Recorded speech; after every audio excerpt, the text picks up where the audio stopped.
महान आचार्य चाणक्य ने कहा था कि जिस व्यक्ति ने यह समझ लिया कि क्या, कब, कहां और कितना बोलना है, तो उस व्यक्ति को सफल होने से कोई नहीं रोक सकता। ऐसे व्यक्ति की सफलता सुनिश्चित है। जिस तरह कमान से निकला हुआ तीर लौटकर कभी वापस नहीं आता, ठीक उसी तरह मुंह से निकला शब्द कभी वापस नहीं आते। शब्द और भाषा हथियार है और कमजोर भी सही समय पर सही शब्दों के प्रयोग से इंसान परेशानियों से बच सकता है, लेकिन बिना सोचे समझे बोले गए शब्द इंसान की मुसीबत को बढ़ा देते हैं। द्रौपदी का ये बोलना कि अंधे का पुत्र अंधा ही होता है, महाभारत के युद्ध का मुख्य कारण बना था। आज भी लोग अपनी जबान का इस्तेमाल दूसरों को नीचा दिखाने और खुद को बड़ा बताने के लिए करते हैं, लेकिन जो समझदार और सफल इंसान होते हैं वे अच्छी तरह से जानते हैं कि उन्हें किस वक्त कितना और क्या बोलना है।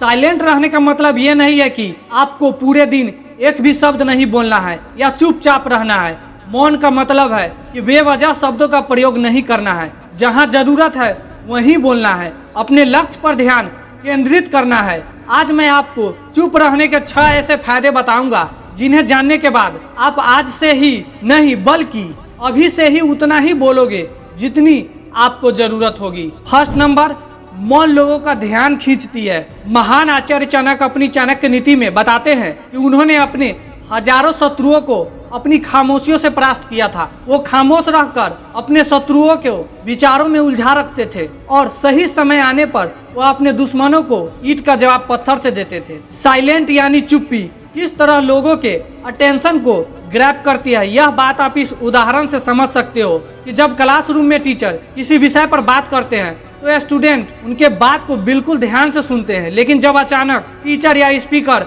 बोलना बंद कर देते हैं तो सभी लोग आश्चर्य में पड़ जाते हैं। अरे क्या हो गया भाई, कम्युनिकेशन बंद क्यों हो गई? मैं जब स्कूल में था तब अक्सर ऐसा होता था और आपके साथ भी ऐसा हुआ होगा। ठीक यही फॉर्मूला हमारे दैनिक जीवन में भी लागू होता है। जब आप अपने काम से काम रखते हो, दूसरों के मामले में दखल नहीं देते हो, जरूरत हो तभी बोलते हो, तो लोगों का ध्यान आपके ऊपर जाता है। और अगर आप कम बोलते हो, जरूरत हो तभी बोलते हो, तो लोग आपकी बातों को ज्यादा महत्व देंगे। लोग आपकी बात को उन लोगों की तुलना में ज्यादा प्रेफरेंस देंगे, ज्यादा याद रखेंगे जो लोग बिना जरूरत के बकबक करते रहते हैं। सेकेंड नंबर, मौन बातचीत में मदद करता है। शांत रहना मोल भाव यानी निगोटिएट करते वक्त आपकी बहुत ज्यादा हेल्प कर सकता है। बातचीत के दौरान जब आप अचानक चुप हो जाते हो और सामने वाले इंसान को जवाब नहीं देते हो, ये खामोशी उस दूसरे इंसान को ये सोचने पर मजबूर कर देती है कि आखिर आप क्या सोच रहे हो। तो फिर इसी चीज का आपको फायदा उठाना है। सामने वाले को ये सोचने दे कि आप क्या सोच रहे हैं। मान लो आप कोई डील फाइनल कर रहे हो, ये सामने वाली पार्टी को जल्दी से यस या फिर नो कहकर जवाब मत दो। कुछ सेकंड का पोज लो। आपकी ये चुप्पी सामने वाले इंसान को परेशान करेगी और वो सामने वाला इंसान बोलकर आपकी इस खामोशी को भरना चाहेगा। उनको सारी बातें बोलने दे जिससे आपको बातचीत आगे बढ़ाने में मदद मिलेगी और आपका साइड बातचीत के दौरान ज्यादा भारी रहेगा। थर्ड नंबर, मौन आपको विश्वास बनाने में मदद करता है। अगर आप एक मजबूत रिलेशनशिप बिल्ड करना चाहते हो तो उससे पहले आपको ट्रस्ट यानी विश्वास बिल्ड करना होगा।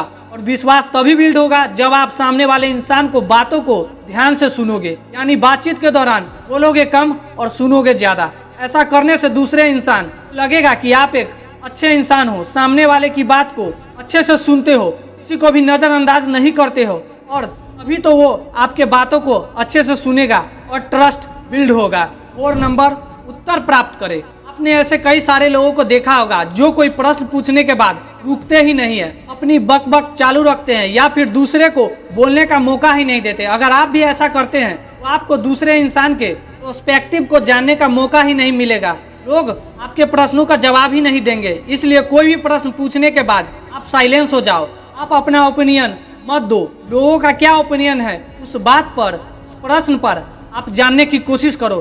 शायद आपको कुछ नया सीखने को मिल जाए। कुल मिलाकर आप प्रश्न पूछने के बाद जितना जल्दी चुप हो जाओगे आपको उतना ही जल्दी आंसर मिलेगा। स्वामी विवेकानंद जी जो अपनी बुद्धिमत्ता और विजडम के कारण पूरी दुनिया में जाने जाते हैं, उनमें भी ये क्वालिटी देखने को मिलती है। वे भी अपने गुरु रामकृष्ण जी से जब भी कोई प्रश्न पूछते थे तो अपना ओपिनियन बाद में देते थे, लेकिन पहले प्रश्न पूछने के बाद चुप हो जाते थे ताकि उनके गुरुदेव की क्या राय है उस प्रश्न को लेकर, उस बात को लेकर ये जान सके। 5 नंबर नम्र शक्ति। साइलेंस एक शॉर्ट पावर है, मतलब ऐसी पावर से है जिसकी मदद से आप सामने वाले से बिना लड़े हरा सकते हैं। इसका सबसे बेहतरीन उदाहरण है महात्मा गांधी जी, जो कि सत्य और अहिंसा के मार्ग पर चलते थे और बिना लड़े उन्होंने अंग्रेजों को धूल चटाई थी। महात्मा गांधी जी जानते थे कि अगर हमने अंग्रेजों से लड़ाई की तो हम उनसे कभी नहीं जीत पाएंगे। उन्होंने शॉर्ट पावर का इस्तेमाल किया और अंग्रेजों को हराया।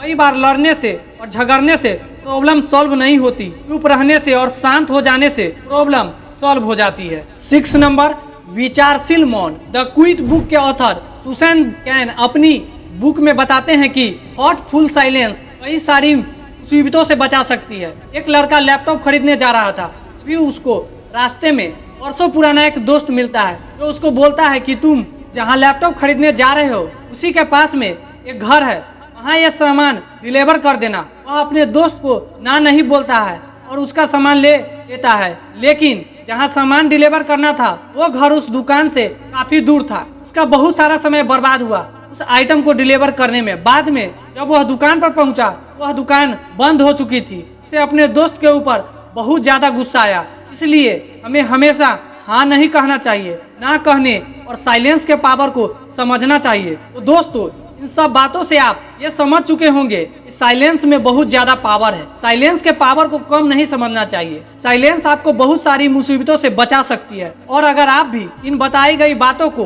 अपने जीवन में उतारते हो, जहाँ जरूरत हो वहीं बोलते हो, तो डेफिनेटली आपको बहुत ज्यादा फायदा होगा। अगर वीडियो पसंद आई हो तो लाइक और सब्सक्राइब कर देना। मिलते हैं अगले वीडियो में, तब तक के लिए जय हिंद, वंदे मातरम।